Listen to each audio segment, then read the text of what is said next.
Hello అండి, ఈరోజు మళ్ళీ మనము మరికొన్ని ప్రాబ్లమ్స్ రేషియోస్ అండ్ ప్రపోర్షన్స్ మీద డిస్కస్ చేసుకోవడానికి రెడీగా ఉన్నామన్నమాట.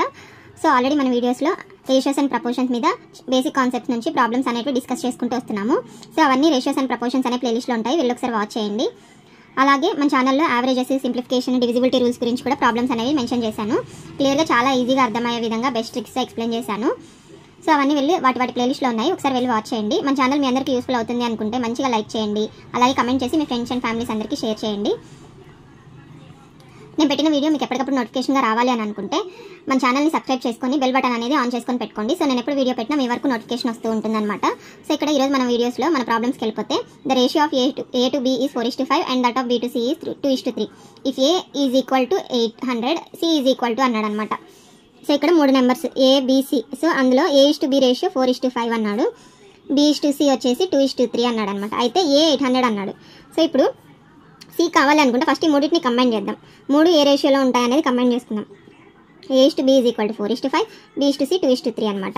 So 4 2 is 8, 5 2 is 10, 5 3 is 15. So దీన్ని ఇంకా సింప్లిఫై చేయలేం కాబట్టి, సో 8:10:15 ఇంకా సింప్లిఫై చేయలేం కాబట్టి మనకి ఏమొచ్చింది, A/B/C is equal to 8:10:15 అనమాట.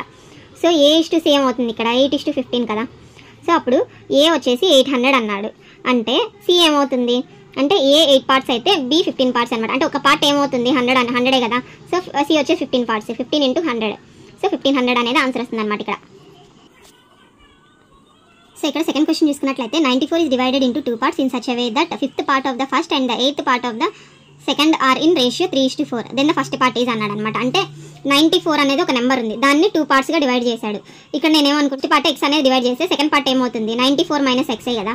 సో ఇవి 2 పార్ట్స్ అనమాట. అయితే ఇక్కడ వాడు ఏమని ఇచ్చాడు, కంపారిజన్ చేసి రేషియో ఇచ్చాడు. మళ్ళీ 5th part of the first, ఎక్స్లో 5th part అంటే x/5 కదా, by 8th part of the second, అంటే సెకండ్ అంటే 94 - x, ఇందులో 8th part is equal to 3/4 అనమాట.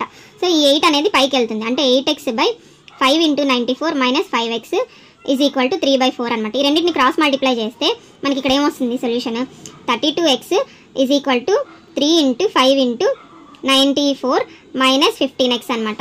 సో ఈ 15x ఇటు సైడ్కి వస్తే 47x is equal to 3 × 5 × 94, 47 1s 47 2s అనమాట. So x is equal to 30 అనేది వచ్చింది అనమాట. అంటే ఫస్ట్ పార్ట్ 30. సో ఆన్సర్ అనేది కూడా మనకి ఏం కావాలి, ఫస్ట్ పార్టే కదా మనకు కావాల్సింది. సో ఆన్సర్ అనేది 30 వస్తుంది అనమాట ఈ ప్రాబ్లంలో. సో ఇక్కడ థర్డ్ క్వశ్చన్ చూసుకున్నట్లయితే if 2/3 of A is equal to 75% of B, that is equal to 0.6 of C, then A/B/C ఎంత అని అడిగారు అనమాట. సో ఇక్కడ చూసుకున్నట్లయితే మనకి ఇచ్చిన డేటా అయింది 2/3 of A అంటే 2/3 × A బై 75% అంటే 75/100 × B is equal to 0.6 అంటే 6/10 × C అనమాట. So 2/3 A is equal to 3/4, B is equal to అంటే 25 3s 25 4s కాబట్టి 3/4B, ఇది వచ్చేసి 2 3s 2 5s అంటే 3/5 C అనమాట. అయితే మనకి A/B/C కావాలి అనుకుంటే నేను ఈ రెండింటిని 2గా డివైడ్ చేసుకుంటాను. ఫస్ట్ ABకి క్యాలిక్యులేట్ చేసి తర్వాత BCకి క్యాలిక్యులేట్ చేస్తాను. ఫస్ట్ AB క్యాలిక్యులేట్ చేయాలంటే 2/3 A is equal to 3/4B వేసుకున్నప్పుడు, సో ఇవి క్రాస్ మల్టిప్లై చేస్తే మనకేమొస్తుంది, A/B is equal to 9/8 అనేది వస్తుంది అనమాట. అంటే 3 3s 9, 4 2s 8. అలాగే ఈ రెండింటిని చూసుకుందాం. So 3/4B is equal to 3/5 C అనమాట. అంటే B/C ఏమొస్తుంది మనకి 12/15. అంటే ఇది మళ్ళీ ఇంకా సింప్లిఫై చేస్తే 3 4s 3 5s అంటే B/C వచ్చేసి 4/5 వచ్చింది, A/B వచ్చేసి అంటే A/B B/C వచ్చింది అనమాట. ఇప్పుడు మనకి A/B/C కావాలి, అంటే ఇది 9:8, ఇది 4:5. So 9 4s 36, 32, 40. సో ఇది 4తో డివైడ్ అవుతుంది, 4 9s 4 8s 4 10s అనమాట. సో ఆన్సర్ మనకి A/B/C is equal to 9:8:10 అనేది ఆన్సర్ వస్తుంది ఇక్కడ.